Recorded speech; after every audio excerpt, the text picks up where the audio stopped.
"Move along, Grandpa. We've got real work to do." The lead mechanic didn't even look up from his diagnostic tablet as he waved Harold away from the silent Apache helicopter. 5 certified aviation mechanics had spent 6 hours trying to restart the AH-64's twin turbine engines. Sophisticated diagnostic equipment covered every surface around the grounded aircraft. And there stood Harold, 78 years old, pushing his maintenance cart, suggesting he might know something they didn't. The mechanics laughed. One actually laughed so hard he had to steady himself against the landing gear. If you believe respect should be earned by knowledge, not age, comment honor below. Harold had worked as a janitor at Fort Rucker for 3 years. Every evening he swept the hangars, emptied trash bins, and mopped floors, while mechanics worked on helicopters worth $40 million each.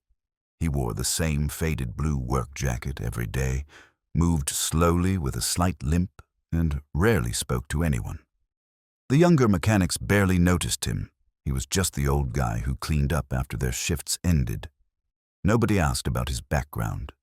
Nobody wondered why he sometimes paused to study the Apaches with an intensity that didn't match his humble position. Nobody noticed how his hands traced certain panels with familiar precision when he thought no one was watching. The crisis had started that morning when an AH-64 Apache longbow refused to restart after routine maintenance. The digital engine control systems showed no errors. Fuel flow tested normal. Electrical systems read green across the board, but both T-700 turbine engines remained dead silent. The base had an urgent training mission scheduled for the next morning. This Apache and 3 others were supposed to participate in a combined arms exercise with ground units already deployed to the training range. Canceling would cost hundreds of thousands of dollars and disrupt training for 200 soldiers. The pressure was immense. The mechanics worked frantically, consulting technical manuals, calling contractors, running every diagnostic protocol in their database. Nothing worked. By early afternoon, a senior warrant officer arrived to assess the situation. He watched the mechanics work for an hour, reviewed their diagnostic data, and made several calls to technical support centers. The answer was always the same. The systems showed no problems, yet the engines wouldn't start. It made no sense. Modern military helicopters were supposed to be reliable. Digital systems were supposed to identify any failure immediately. The warrant officer authorized them to continue working through the evening. They ordered pizza. They consumed energy drinks. They grew increasingly frustrated as each attempted solution failed. The Apache sat there like a $40 million paperweight, mocking their expertise and their sophisticated equipment. Harold finished his usual cleaning routine in an adjacent hangar around 6 p.m. He pushed his cart toward the problem helicopter. The mechanics were taking a break, sitting on equipment crates, looking exhausted and defeated. Harold approached slowly. "Excuse me," he said quietly. "I might know what's wrong." The lead mechanic looked up with obvious irritation. "We've got certified technicians working on this, old-timer. We don't need—" But Harold continued, his voice steady and calm. "Your digital systems are fine. The problem is the manual fuel control override. It's stuck in the closed position. The computerized systems can't detect it because it's a mechanical backup from the older Apache models. The AH-64D still has it, but most techs don't know it exists anymore." The mechanics exchanged glances. One smirked, another rolled his eyes. The lead mechanic stood up, trying to maintain professional courtesy despite his exhaustion. "Sir, with all due respect, we've checked every system. These birds are digitally controlled now. There's no manual override that would—" Harold interrupted gently. "There is. Behind access panel, 77 Echo, port side, just forward of the engine intake. Cold War redundancy. If that valve gets stuck, nothing you do digitally will matter. The engines can't get fuel." The mechanics looked at each other again. One started to laugh. "Panel 77 Echo. Man, is that even in the current tech manuals? Dude, we appreciate the concern, but we've got actual work to do here." Harold didn't argue. He didn't raise his voice. He simply turned and walked to the Apache. His limp seemed less pronounced now. He moved with sudden purpose, his hands reaching for a specific access panel without hesitation. The mechanics watched with amused tolerance. Let the old janitor play mechanic for a minute. It wasn't hurting anything. Harold opened the panel with practiced efficiency, reached inside, and his fingers found something immediately. He pulled out a small flashlight from his work jacket and peered into the compartment. "There it is," he said quietly. His hand disappeared into the space. The mechanics heard a metallic click, then another. Harold's hand emerged holding a small, grimy mechanical valve. This was installed during Desert Storm as an emergency backup.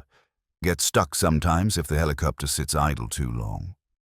He cleaned the valve quickly with a cloth from his pocket, applied a small amount of lubricant he produced from somewhere, worked the mechanism back and forth several times, then reinstalled it. The entire process took maybe 90 seconds. Harold closed the access panel, stepped back and gestured to the Apache. "Try it now." The lead mechanic shook his head, but he climbed into the cockpit. Might as well humor the old guy before sending him back to his trash bins. He went through the startup sequence, expecting nothing. The familiar whine of the auxiliary power unit starting, the clicking of relays, the fuel pumps engaging, then a sound that made every mechanic freeze. The low, building roar of a T-700 turbine engine coming to life, then the second engine following suit. Both turbines spooled up to idle power in perfect synchronization. The mechanic in the cockpit stared at his instruments in disbelief. All readings normal, all systems green. The Apache was fully operational. He shut down the engines, climbed out slowly, and looked at Harold with an expression somewhere between shock and confusion. "How did you... What the hell? Who are you?" Harold pulled his work jacket tighter around himself. The evening was getting cool. "Just the janitor," he said quietly. But one of the younger mechanics had moved closer during the engine start.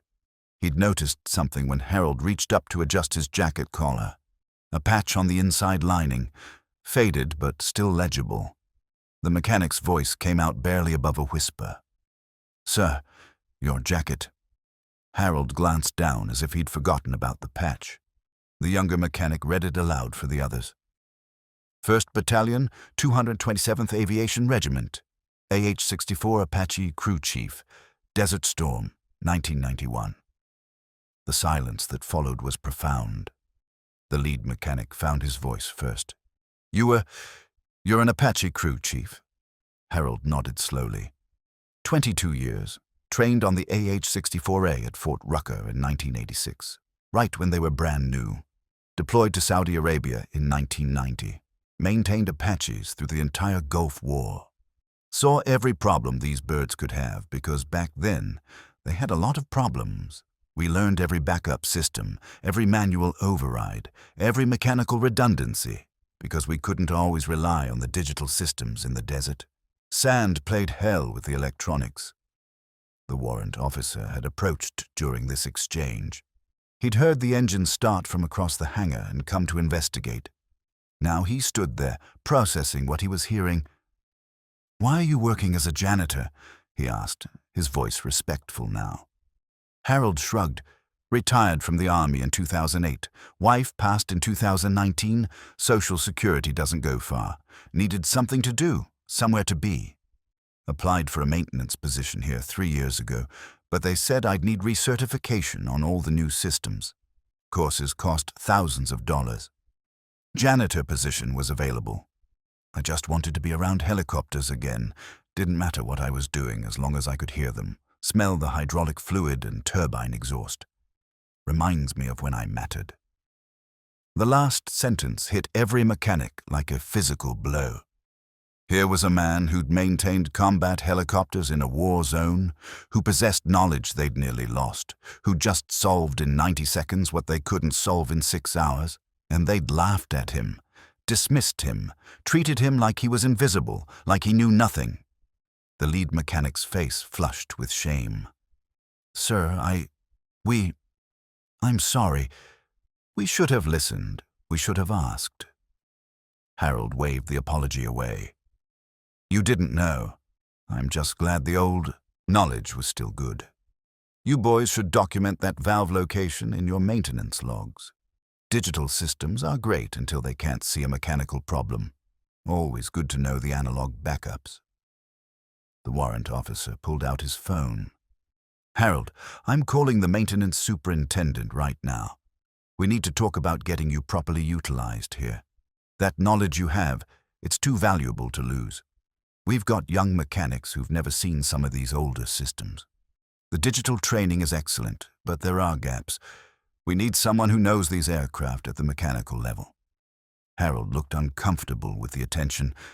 "I'm fine with my current job, sir. I don't need—" The warrant officer held up a hand. "With respect, Harold, this isn't about what you need. It's about what this base needs, what these young mechanics need, what the Apache community needs. You've got knowledge that's walking out the door when you retire. We can't let that happen."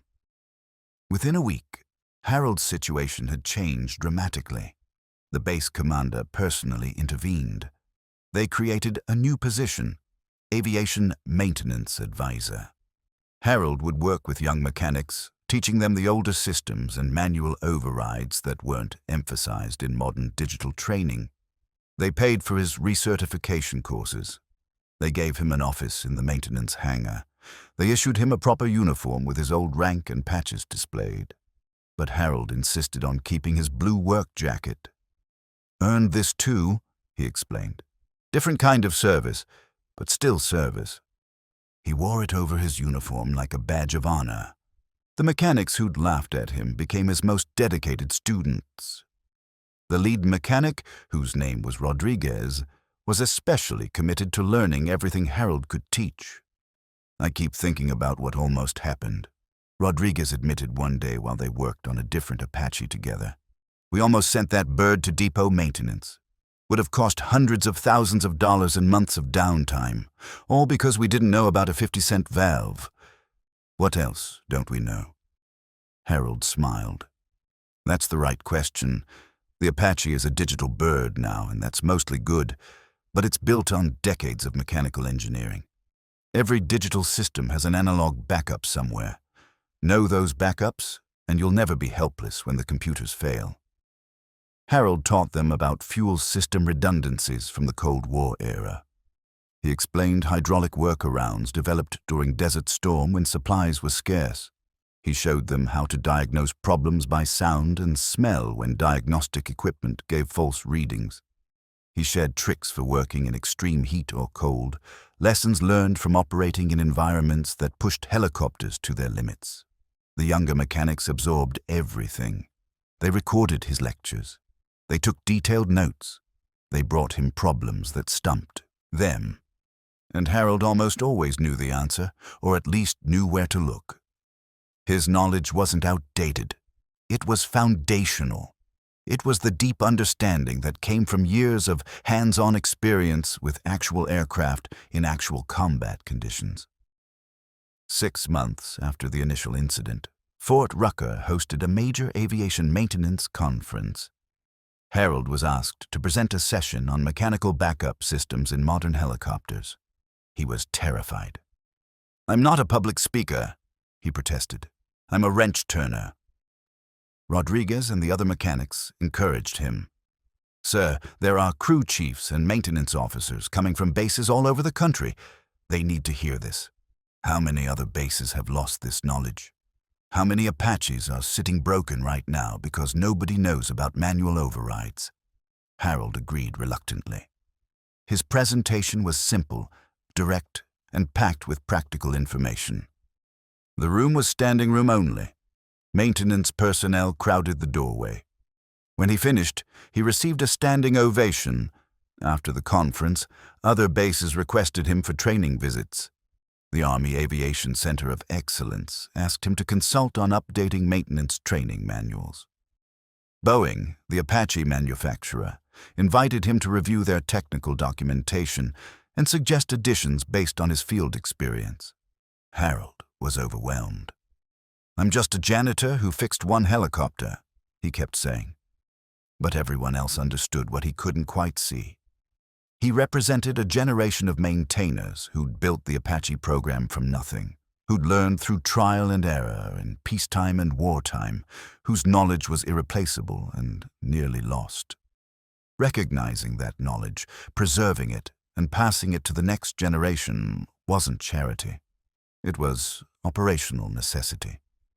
The mechanics who dismissed him never forgot the lesson. Rodriguez had a small plaque made and mounted in the maintenance hangar. It read, "Knowledge has no age limit. Experience has no expiration date. Respect has no prerequisites. Listen to everyone. Learn from everyone." Below the words was a photo from that night, Harold's weathered hands reaching into the Apache's access panel while 5 certified mechanics watched.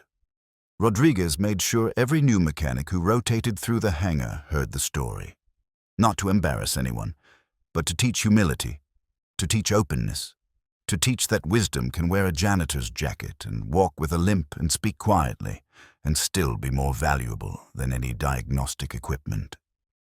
Harold worked at Fort Rucker for another 4 years before age finally forced him into full retirement. By then, he'd trained over 300 mechanics. He'd consulted on 17 maintenance manuals. He'd helped solve dozens of difficult maintenance problems at bases across the country.